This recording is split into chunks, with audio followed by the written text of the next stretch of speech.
Vamos ver um outro ano, o ano de 1985. Naqueles dados lá, no gráfico acumulado, nós já tínhamos em 1985 um crescimento de 75% nos assassinatos no Brasil. Mas para vocês terem uma ideia, para que as pessoas entendam o que era a realidade, por exemplo, em 1967, no dia 1º de agosto de 1967, isso aqui, ó, esterilizadores agem no Estado.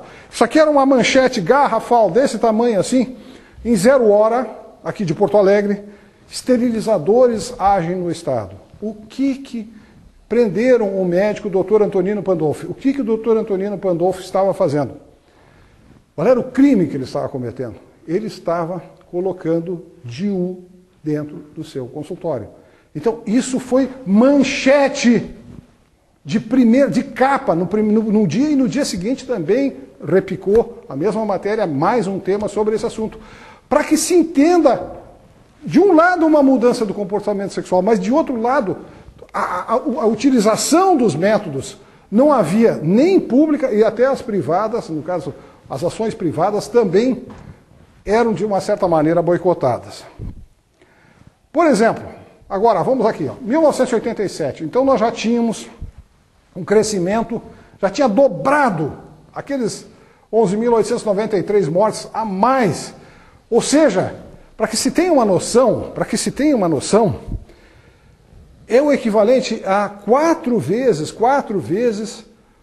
a quantidade de mortos que houve nas 2 torres gêmeas lá no dia 11 de setembro em Nova York. Bom, 4 vezes, né? E aquilo aqui a gente se fala muito sobre essa questão de 11 de setembro. E aqui, silenciosamente, em 8 anos, nós dobramos os assassinatos no Brasil. O que houve em 1969?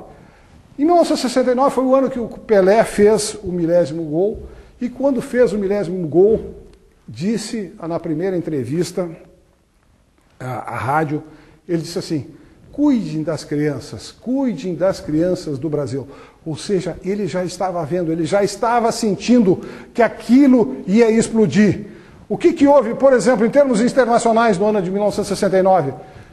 Em Nova York, perto de Nova York, na cidade de Woodstock, houve aquele festival e aquele consumo absurdo de drogas, tá? E no Brasil houve aqui o lançamento do jornal Pasquim, que teve uma influência muito grande em vários sentidos, seja no sentido de jornalismo, seja no sentido de combate à ditadura, mas seja também no comportamento da juventude da época.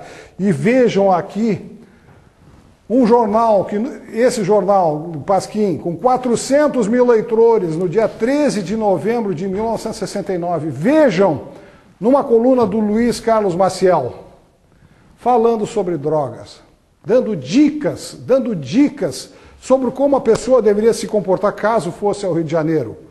É muito importante que você fale sobre drogas com absoluta displicência, mesmo que jamais tenha tomado nenhuma delas.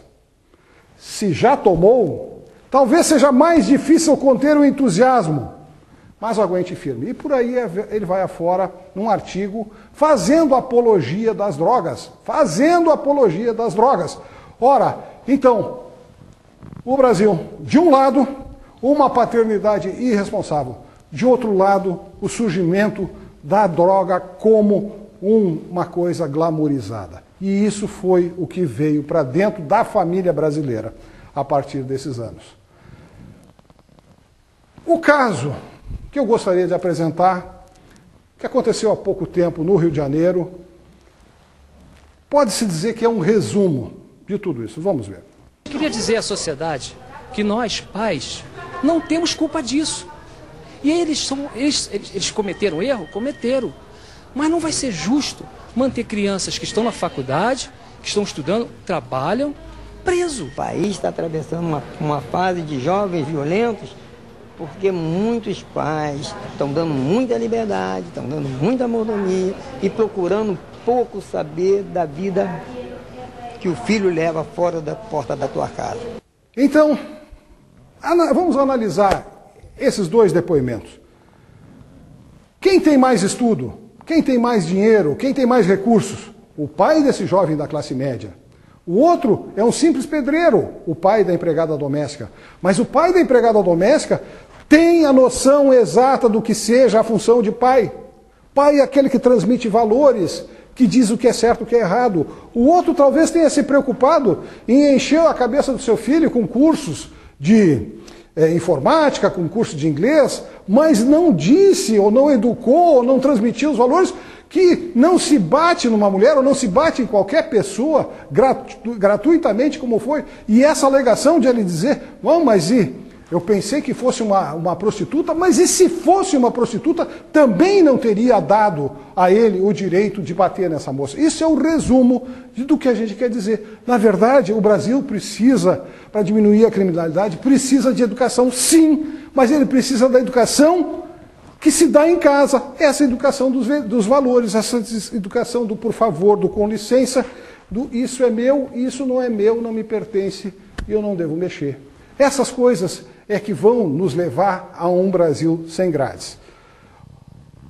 A conclusão que parece que se impõe é o seguinte: se nós aqui no Brasil introduzirmos um sistema de planejamento familiar e de paternidade responsável eu indico como a participação principalmente do homem dentro da educação. O homem é mais do que um simples fornecedor de pagar um caixa eletrônico, onde ele simplesmente a pessoa vai lá e paga a pensão do filho. E também não é um banco de esperma. A função do pai é mais importante, ela é a função de dar limites aos filhos. Então, com um sistema de planejamento familiar e paternidade responsável, a semelhança dos Estados Unidos, como lá isso foi feito, houve uma redução em 18 anos de 50% da criminalidade, eu imagino que nós podemos esperar o mesmo tipo de situação aqui no Brasil. A nossa maneira de pensar é a nossa maneira de agir. Não é nós sairmos lá na vila e darmos uma pílula, uma camisinha ou distribuirmos. Não. É fazer uma ação de cidadania. Fazer com que as secretarias municipais da saúde, da educação, as secretarias estaduais de saúde, educação e os órgãos federais façam aquilo que eles têm a obrigação de fazer. É uma ação de cidadania, não é que a gente vá fazer, é nós fazermos fazer, é cobrarmos, é mandarmos cartas, é pressionarmos, é telefonarmos, é nos envolvermos. É sonhar, é compartilhar, é acreditar que é possível ter um Brasil seguro, um Brasil sem grades. Muito obrigado.